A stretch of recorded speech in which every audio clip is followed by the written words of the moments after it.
And right now at 11 o'clock, you're looking live at the roads from Mobile 13 as the snow and sleet have finally stopped falling out there. The focus now, though, goes to the roads and the impacts of ice and below freezing conditions.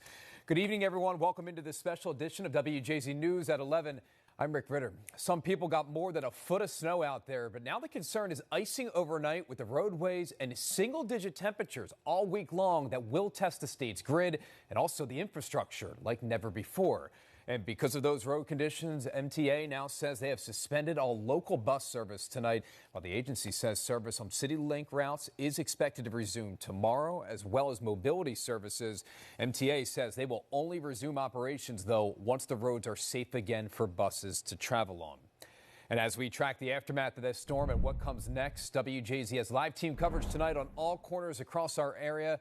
We have more on what you can expect later tonight and into the morning. Meteorologist Greg Padgett also standing by in the First Alert Weather Center. But let's begin with meteorologist Cutter Martin. Cutter, we woke up to snow that turned to sleet. Yep.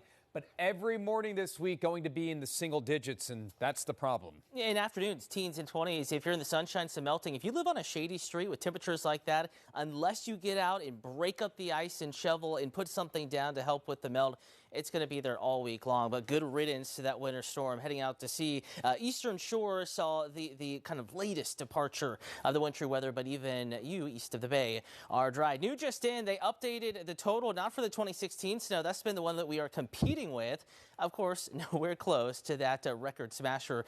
But now snow and sleet accumulation at BWI, 11.1. They let it snow, they measured inches, they cleaned off the snow, they let the sleet fall, and then they added it, and that's how they got that more substantial number. Because keep in mind, when snow falls and then sleet falls, it kind of squishes down, compacts that snowpack with temperatures in the 20s overnight tonight. Some of the teens, it's really going to freeze into basically a giant ice cube if that roadway is untreated. We're waking up to a temperature of 22 at 7 o'clock in the morning, 25 at 10 a.m., and we're still in the upper 20s. 1 o'clock in the morning, breaking out into sunshine. That's the only helpful part about tomorrow afternoon. Could help a little bit with the cleanup. Keep in mind, tomorrow's 28, one of the warmest afternoons in the work week. We have near record-breaking cold on the way that could present some interesting challenges and hazards going deeper into the work week. First Alert meteorologist Greg Padgett is here with that cold weather impact. Greg. That's right, Cutter. We do have another First Alert weather day for our Monday. Let's take a look at the Inner Harbor. We're going to point out something very important. You can see it's almost starting to ice over, especially closer to you get to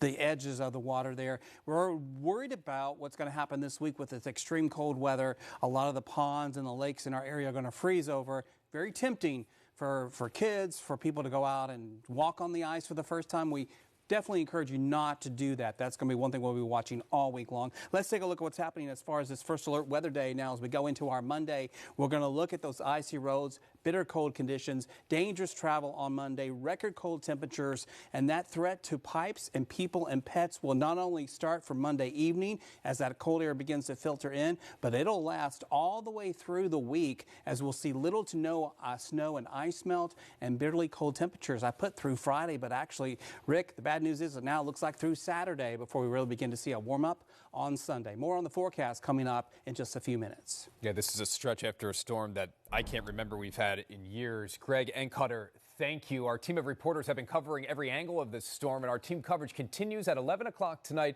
Mike Helgren on your corner in North Baltimore. Mike, we had MTA buses stuck in the city today. We also know AAA responded to more than 500 calls all across the state. I think it's safe to say you've seen a little bit of everything out there. I certainly have, Rick. We're at Falls and Cold Spring right now, and most people are heeding that advice to stay off the roads. If you have all-wheel drive, four-wheel drive, or snow tires, you'll fare a little bit better, but we've seen even SUVs getting stuck and spinning out. The JFX looks good right now, but some of these side streets have yet to be touched. The big dig-out is underway, with snow removal crews busy on Boston Street tonight. Many cars have a layer of ice after sleet coated the snow that fell earlier in the day. Icicles are clinging to lights, but power lines we saw looked clear. Some Hamden neighbors are taking the mess in stride. Nothing we couldn't handle. It's kind of fun to get a little bit of nice snow as long as everybody stays safe and things aren't as bad as we were anticipating. It's been pretty calm, honestly. It's been really cool. I was out shoveling earlier today and seeing a lot of neighbors just helping neighbors with their driveways, with parts digging their cars out and things like that. Maryland State Police responded to more than 1,000 calls for service and more than 60 crashes.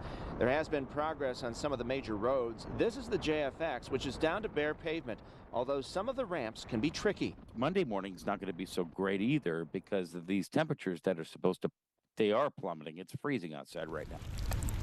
From snowball fights to massive buses stuck in the snow, the storm has been one of Maryland's most impactful in a decade. A lot of the challenges that you have seen in other states where there have, unfortunately been thousands of people who have lost power in other states, even neighboring states. We have not seen that same situation exist in the state of Maryland. Maryland remains under a state of emergency with a rare streak of below freezing temperatures throughout the next week. We are not out of the woods yet.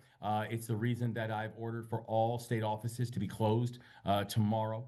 And also we will continue to have all of our equipment personnel that are on the roads. And so allowing our first responders to do their jobs. So the cold is really going to be the story right now. There have been 26 deaths across the state due to cold weather this winter season, and it is just going to be bone chilling, and we really need to look out for those vulnerable populations. On the roads, they're going to use liquid magnesium because it works better in these frigid conditions. We're live on your corner in North Baltimore. Mike Helgren, WJZ. Same conditions that have parts of the harbor frozen already behind me. Mike, thank you. And we can